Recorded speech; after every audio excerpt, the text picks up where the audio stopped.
Hello everyone. जैसा कि आपने थंबनेल पे देख लिया होगा कि हम स्टोरी के बारे में बात करेंगे। Class 8 chapter 2 from trade to territory the company establishes power. Aurangzeb Mughal सल्तनत का आखिरी एवं ताकतवर बादशाह था। उसने भारत के अधिकांश भाग पर अपनी सत्ता कायम कर रखी थी, लेकिन 1707 में उसकी मृत्यु के बाद उसके बहुत से सूबेदारों और जमींदारों ने बगावत करके अपनी क्षेत्रीय रियासतें स्थापित कर ली और राजधानी दिल्ली अब सत्ता और ताकत का केंद्र नहीं रह गई।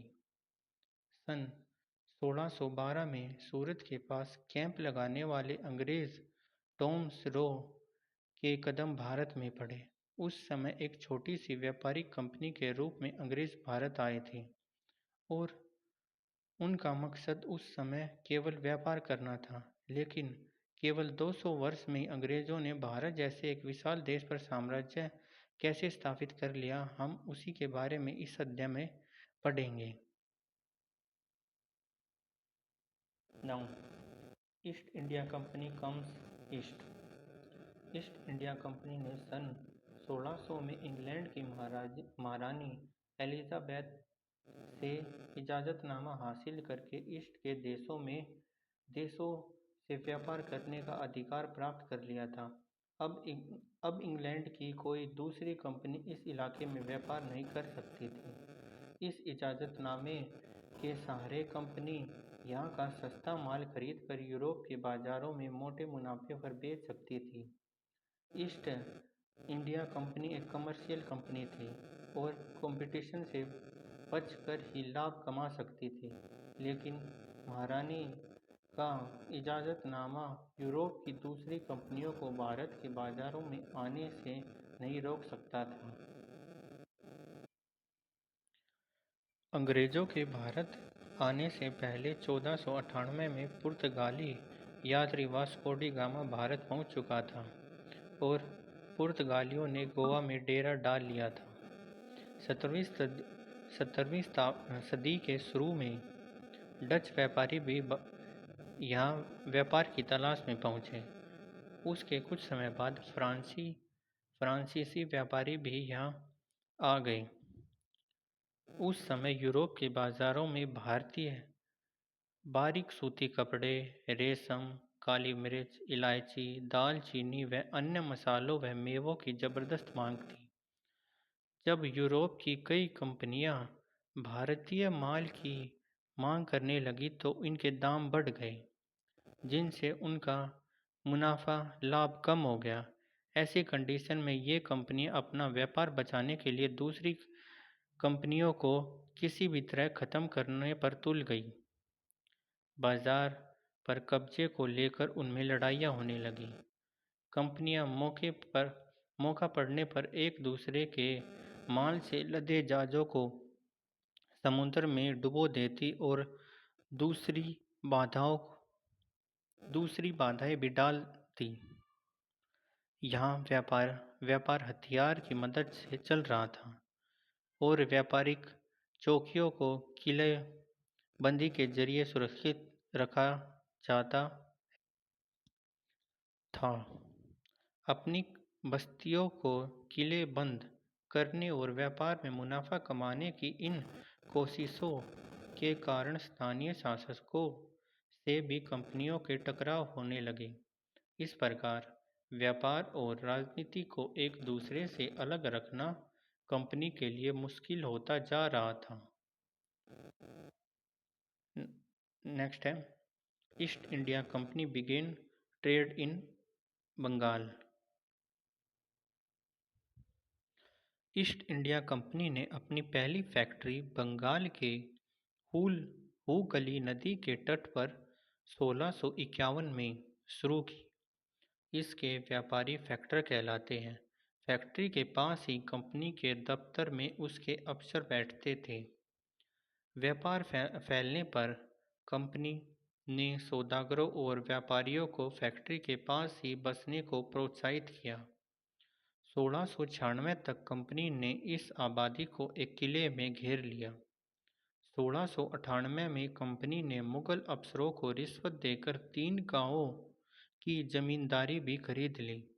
इनमें से एक गांव कालिकाता था, जो बाद में कलकत्ता बन गया।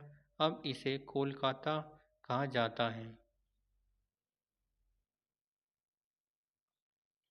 कंपनी ने मुगल सम्राट औरंगजेब को इस बात के लिए भी तैयार कर लिया कि वह कंपनी को बिना शुल्क चुकाए व्यापार करने का फरमान जारी कर दे। उस समय तक औरंगजेब एक चिड़चिड़ा और जिद्दी बूढ़ा बादशाह बन चुका था, जिसका अपने सल्तनत के सूबेदारों और जमींदारों पर से नियंत्रण समाप्त होता जा रहा था। कंपनी ज़्यादा से ज़्यादा रियासतें हासिल करने और पहले से ज़्यादा मौजूद अधिकारों का ज़्यादा से ज़्यादा फ़ायदा उठाने में लगी हुई थी। औरंगजेब के फरमान से केवल कंपनियों को ही शुल्क मुक्त व्यापार करने का अधिकार मिला था। कंपनी के जो अफसर निजी तौर पर व्यापार चलाते थे, उन्हें यह छूट नहीं मिली थी, लेकिन उन्होंने भी शुल्क चुकाने से इनकार कर दिया। नतीजतन बंगाल के राजस्व वसूली बहुत कम हो गई। इसका बंगाल के नवाब मुर्शिद कुली खान ने इसका विरोध किया। इसके कारण नवाब और कंपनी के बीच तकरार होने लगी। नेक्स्ट है how trade lead to battle.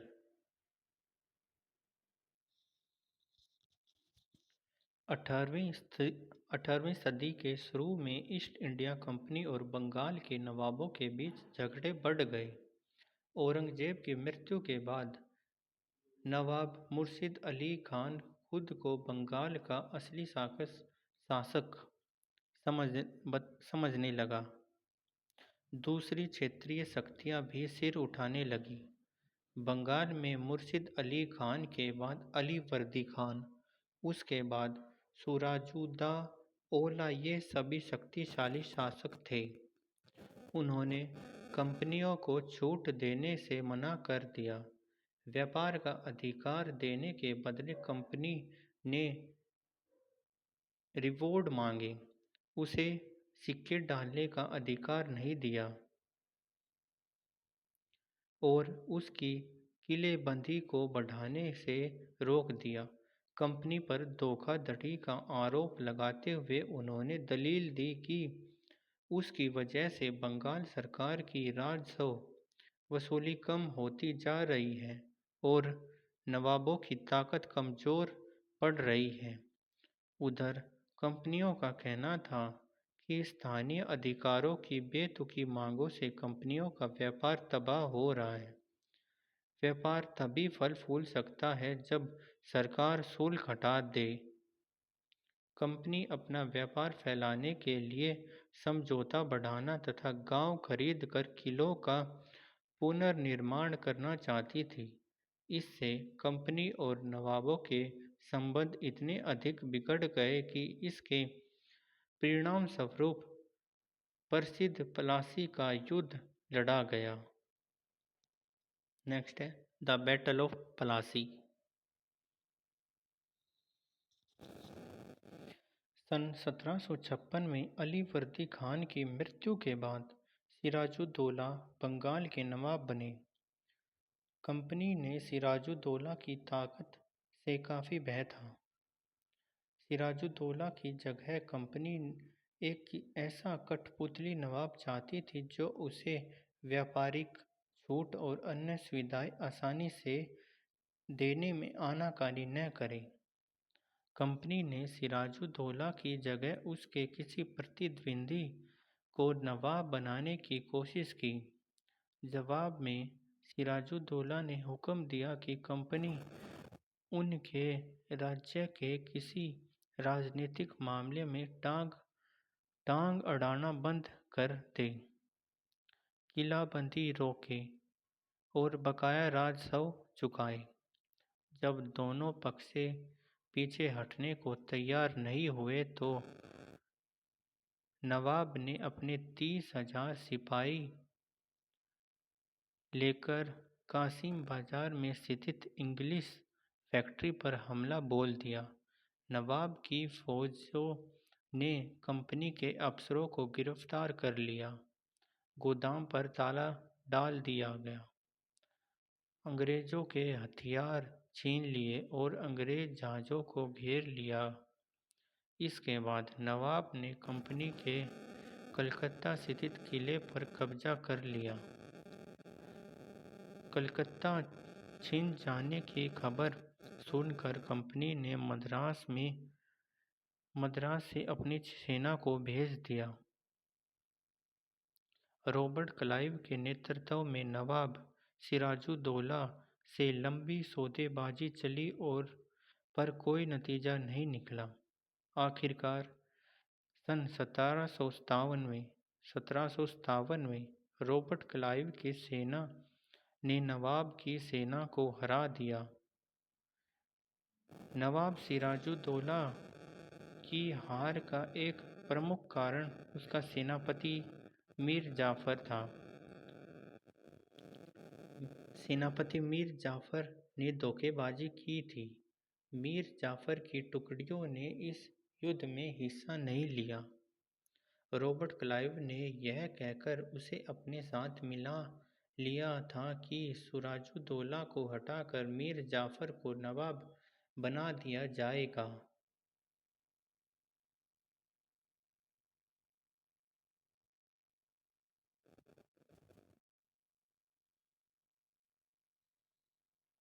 Next is importance of battle of Plassey.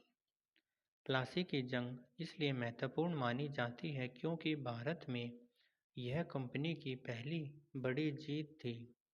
Plassey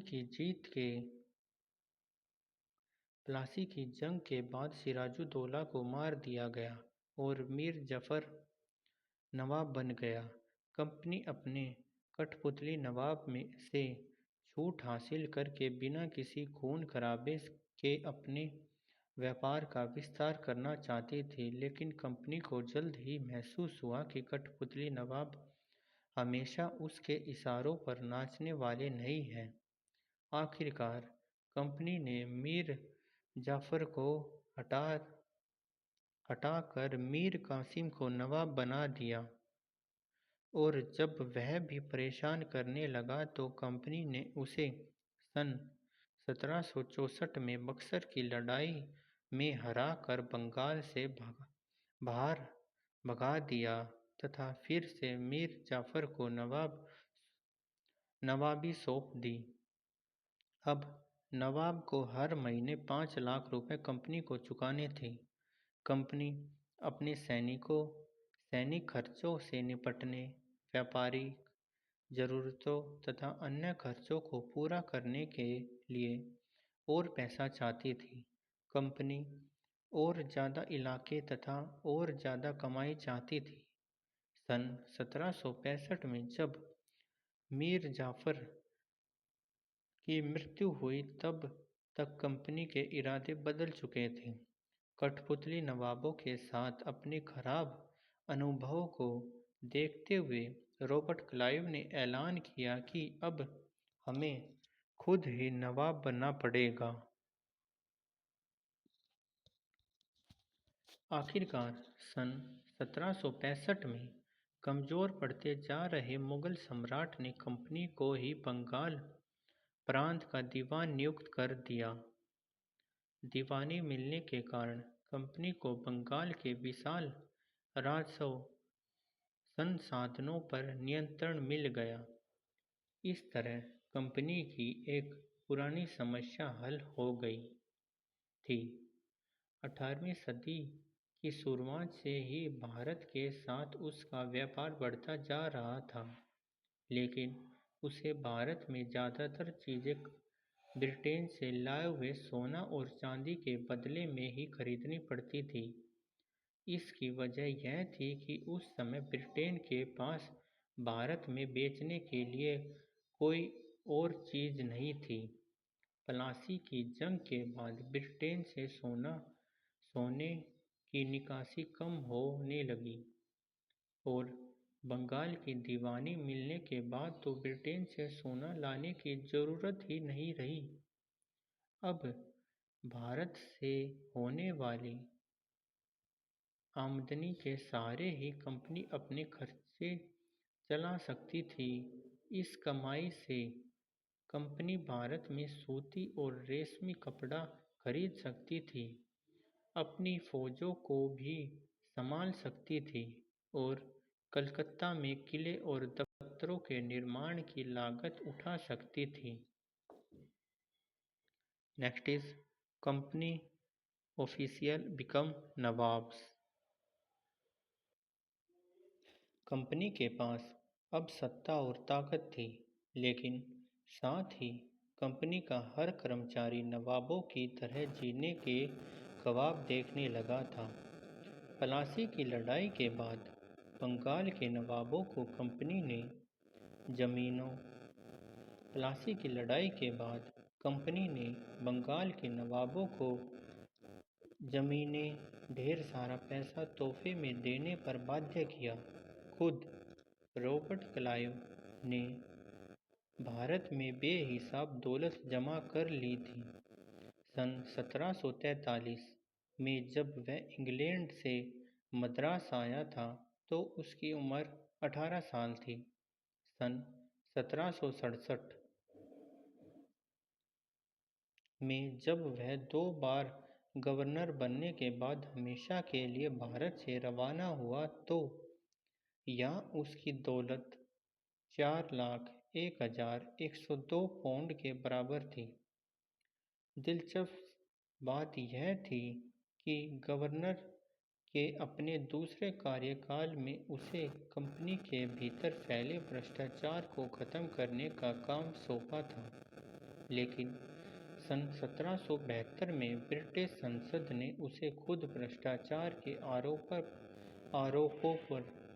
आरोपों पर अपनी सफाई देनी पड़ी। सरकार को उसकी अकूत संपत्ति के स्रोत संदेहजनक लग रहे थे। सन 1774 में उसने आत्महत्या कर ली। कंपनी के सभी अफसर रॉबर्ट क्लाइव की तरह दौलत इकट्ठा नहीं कर पाए। बहुत सारे बीमारियों और लड़ाई के कारण कम उम्र में ही मौत का निवाला बन गए। इसके अलावा उन सभी को भ्रष्ट और बेईमान मानना भी सही नहीं होगा। उनमें से बहुत सारे अफसर साधारण परिवार से आए थे। उनकी सबसे बड़ी इच्छा बस यही थी कि वे भारत में ठीक ठाक पैसा कमाएं और ब्रिटेन लौटकर आराम की जिंदगी बसर करें। जो जीते जी धन दौलत लेकर वापस लौट गए, उन्होंने वहाँ आलीशान जीवन जिया। उन्हें वहाँ के लोग नवाब कहते थे। यह भारतीय शब्द नवाब का ही अंग्रेजी संस्करण बन गया था। उन्हें लोग अक्सर नए अमीरों और सामाजिक हैसियत में रातों रात ऊपर आने वाले लोगों के रूप में देखते थे। नाटकों और कार्टूनों में उनका मजाक उड़ाया जाता था। Next is company rule expand. यहाँ से हम अगले पार्ट में पढ़ेंगे।